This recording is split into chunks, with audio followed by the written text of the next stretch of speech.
Assalamualaikum warahmatullahi wabarakatuh. Sekarang saatnya kita belajar mata pelajaran pendidikan diniyah kelas 8 dipersembahkan untuk SMP Islam Al-Madinah. Pendidikan diniyah adalah mata pelajaran keagamaan Islam yang menekankan pada referensi kepada kitab klasik. Jadi pendidikan diniyah ini kita belajar langsung dari kitab yang dipelajari pada pondok pada umumnya, kitab-kitab klasik. Maka dari itu, mata pelajaran ini akan sering menggunakan lafaz-lafaz yang berbahasa Arab, baik berupa nadham atau bait atau narasi atau prosa. Pendidikan diniyah ini terbagi menjadi 3 pelajaran. Pelajaran pertama yaitu pelajaran tajwid, yang kedua fikih, dan yang ketiga akidah atau tauhid.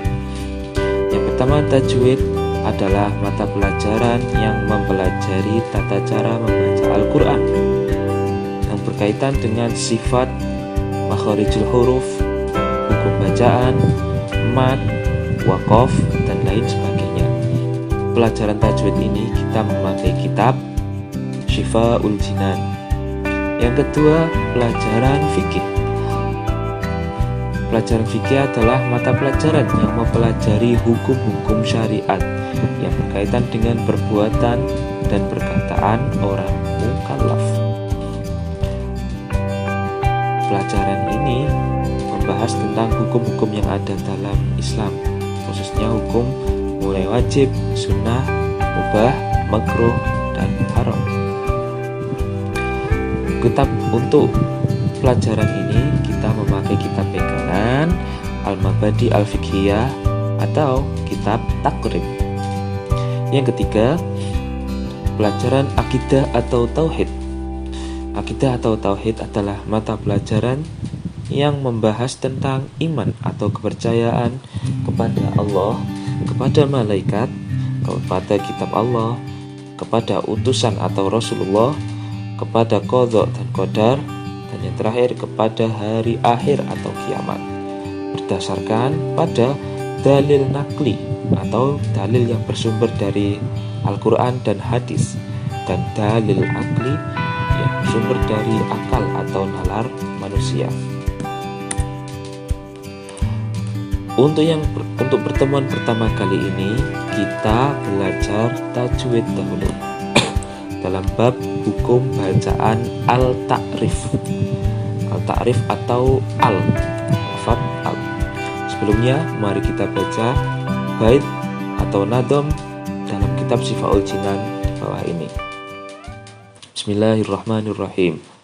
Wa adhiranna lama ta'rifin lada arba'atin min badi ashrin tujada fi abghi hajjaka wa khaf akima wa fi siwaha min hurufi adghima tib thumma sil rahman tafuz dhifda ni'am da'su adhanni zur syarifan lil karam wa adhiranna lama ta'rifin lada arba'atin min badi ashrin tujada fi abghi hajjaka wa khaf akima wa fi siwaha min hurufi adghima tiba thumma sil rahman tafuz dhifda ni'am da'su adhanni zur syarifan lil karam. Sekali lagi, wa adhiranna lama ta'rifin lada arba'atin min ba'di ashrin tujada fi abghi hajjaka wa khaf akima wa fi siwaha min hurufi adghima tiba thumma sil rahman tafuz dhifda ni'am da'su adhanni zur syarifan lil karam. Oke, ada 2 hukum bacaan al-ta'rif, yaitu yang pertama idhar qamariyah. Idhar qamariyah adalah bacaan yang apabila ada al-ta'rif bertemu dengan salah satu dari 14 huruf Qomariyah, maka harus dibaca jelas atau idhar. Huruf Qomariyah ada 14, yaitu hamzah, ba, ghain, ha, jim, kaf, wawu, kha, fa, ain, qaf, ya, mim, dan ha, yang terkumpul dalam lafaz abghi hajjaka wa khaf aqimah. Nah, bacaan idhar Qomariyah ini biasanya ciri-cirinya yaitu lamnya terbaca atau disukun, ada sukun pada huruf lamnya, dan huruf setelah lam tidak bertasydid, tidak ada tasydidnya.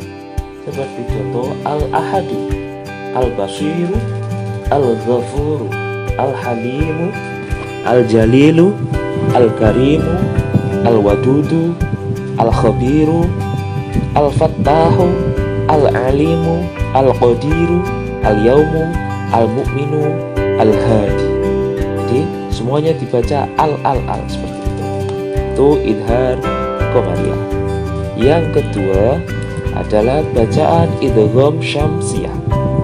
Idgham syamsiyah adalah bacaan yang apabila ada al yang bertemu salah satu dari 14 huruf syamsiyah, maka harus dibaca idgham atau memasukkan. Adapun ke-14 huruf syamsiyah adalah to, tha, shod, ro, ta, dod, zal, nun, dal, sin, dho, za, shin, dan lam yang terkumpul dalam bait tiba thumma sil rahman tafus dhifdani am dasu adhani zuru syarifan dil karam. Bacaan idgham syamsiyah ini biasanya ciri-cirinya lamnya tidak terbaca, tidak ada harokat pada huruf lam, dan huruf setelah lam bertasydid, ada tasydid setelah huruf lam. Contoh at-tammatu, as-saqibu, as-saburu, ar-rahimu, at-tawwabu, ad-duha, ad-dhikru, an-na'imu, ad-da'i, as-sami'u, az-zillu, az-zuru, asy-syakuru, dan al-lailu. Seperti yang kita ketahui, alnya, lamnya tidak berharokat, dan huruf setelah lam dia memiliki tasydid untuk langsung dimasukkan. Demikian yang bisa saya sampaikan. Cukup sekian. Terima kasih. Wassalamualaikum warahmatullahi wabarakatuh.